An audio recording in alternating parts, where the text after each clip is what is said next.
Hey guys, I'm Daisho, and today I'm going to be commentating over a gate crash match. This is the second gate crash draft that I've done, and this is round 2 of that draft. I managed to win round 1 and pretty convincingly in 2 games, so that was definitely a pretty good game. So I keep a 2-lander, 1 red, 1 white on the draw.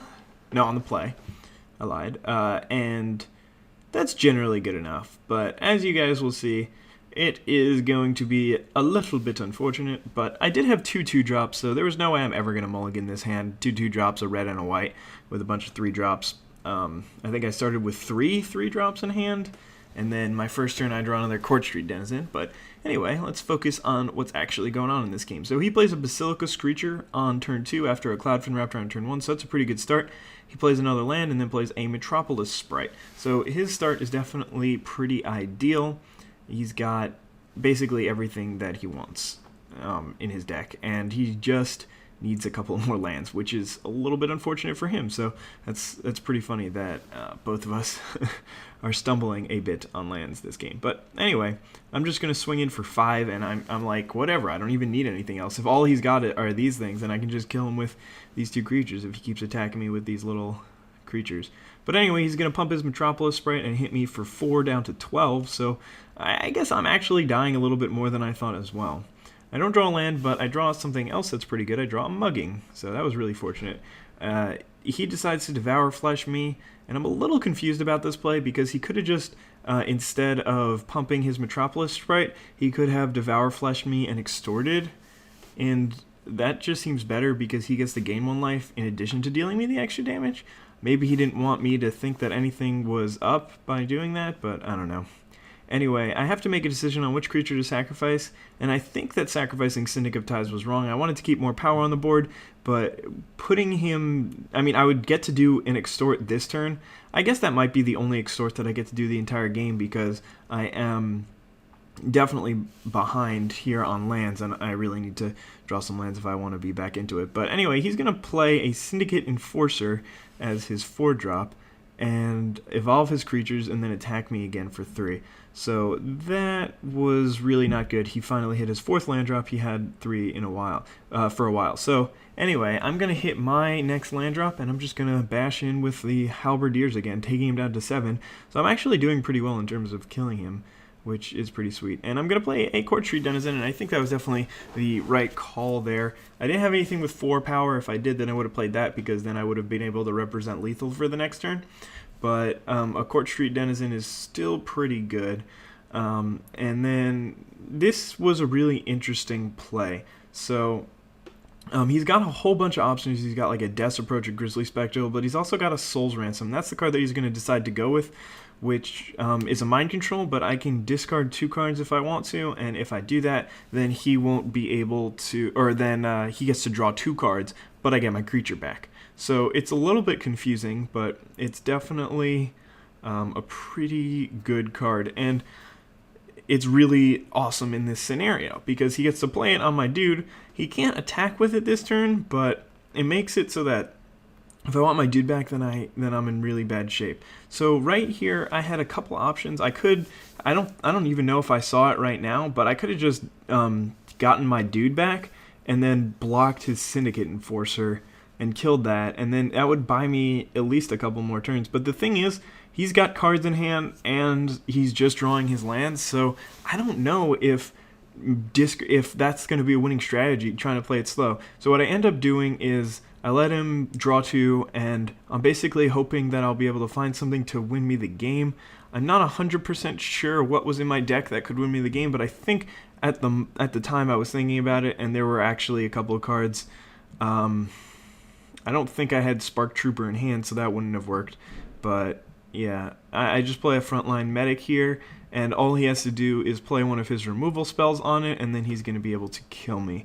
So that was a pretty good game, and that'll be game 1. But luckily for you guys, I have all of them lined up here, so you get to see all the games in this match. So that's game 1. He took it. It was a little bit unfortunate that I missed my 3rd land drop for 2 or 3 turns. I don't know. If I had been able to just hit that 3rd one, then I definitely would have been in much better shape and possibly even won that game.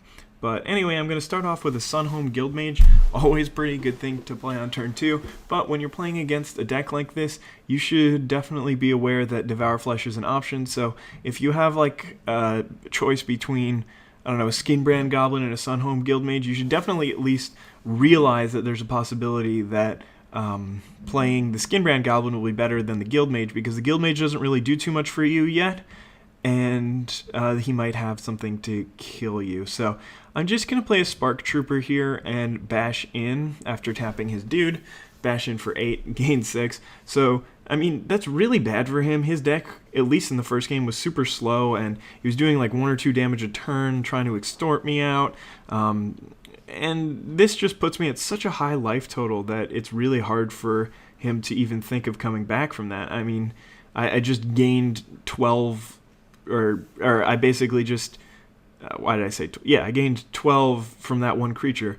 But, I mean, you can also think about it a different way. So, instead of just saying, oh yeah, I brought him closer to dead and killed me, I can kind of say that I kind of lost a card there. I did some damage to him, he did and gained some life, but I really did just lose a card out of the scenario, which is not really the position you want to be in against that deck. The what's the deck called? Why can't I think of it? The Orzhov deck. I guess he's playing Dimir, but it's very Orzhov-y in that he's trying to grind the game out, and the longer the game goes, the better for him. He's got a ton of removal in this deck, but he's just going to attack and Hands of Binding my Knight token after Devour Fleshing me, so that's a little annoying, but nothing that I can't really handle. I think I draw another Court Street Denizen here, and luckily for me I have the Aerial Maneuver. I think I sided it in, I don't remember. Actually, no, I think that did make my main board. I don't know. But anyway, as I was talking about, Spark Trooper, if you really think about it hard, all it is just 6 extorts. And I mean, I know that that's a lot, but you're paying 4 mana for and playing a card just to get this thing. And even best case scenario, well, best case scenario, you just win the game on the spot. You save it until the end and then you win the game. But in a lot of situations, all you're doing is just canceling out some of their extorts, which is good sometimes, but it's I mean, it's not always worth a card, so you just have to think about it when you're playing a card like Spark Trooper, that all it does is really deal damage. It doesn't actually impact the board or kill any of their creatures or make them use a card to destroy it or anything like that. But unfortunately for my opponent, he had a case of the same thing that happened to me, which is he couldn't draw any lands. So he drew 3 lands, and then all of his spells in his deck were 4 mana. So it just didn't work out for him. And then he was definitely not going to be able to come back from that, but I just played a Molten Primordial to kill him that turn. I'm not trying to be a jerk and saying, see, I had all these still, ha ha ha, I win. I just actually wanted to end the game as soon as possible, not give him a chance to find something that can stop the game stop me from winning the game. Anyway, he's going to play a Cloudfin Raptor into Metropolis Sprite. Something you need to know is he mulled to, I believe, 5 this game, so he is definitely at a huge disadvantage, especially since he's on the play. I've just got so many more cards than he does, but, I mean, he's got 2 Cloudfin Raptors and a Metropolis Sprite. The only problem is those Raptors aren't evolving, but anyway, he's going to hit me. I don't have any play until turn 3, which is just a Court Street Denizen, so I'm not really putting too much pressure on the board. Luckily for me, I draw an Assault Griffin, or at least I had one or something like that, and that definitely puts me in a good position because now he can't even attack with his smaller flyer. He can still attack with the Metropolis Sprite, but that means that I'll be able to swing back with my Assault Griffin, so I don't know if that's beneficial for him or not, but he's still stuck on land, so that's really just not in the position where he wishes to be. So I'm going to play a 5th land, and I'm going to play a Fortress Cyclops. Going to do it first main phase so that I can use my Court Street Denizen's ability to tap down his useless Cloudfin Raptor, so if he wants to block, then he has to actually lose 1 with power. I don't know. It's probably irrelevant, but not too bad.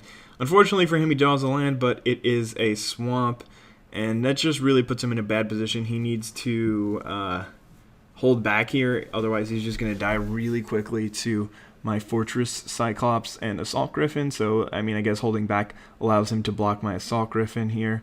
And that just really puts him in a good position. So right now, in my hand, I've got a Homing Lightning, I believe, and additionally, I have a Scorchwalker. So I'm pretty sure that I can win this game. and he's just deciding on blocks here. Homing Lightning I could have used to take out both the Cloudfin Raptors, and then he would basically just trade with the Assault Griffin. And I don't know, after that, if he has a way to deal with my Fortress Cyclops, then I'm not really in great shape, even though he's at a low life total. But the way I played it here, I gave him an option, and it seemed pretty likely that he would just block with the Metropolis Sprite, keep his Cloudfin Raptors around, and chump block next turn if he could. And that's exactly what he does, and then I'm going to be able to Scorchwalker my Fortress Cyclops and get in for exactly 13. So that was the game. Hope you guys enjoyed, and I am on to the finals. Have a nice day, guys. Bye.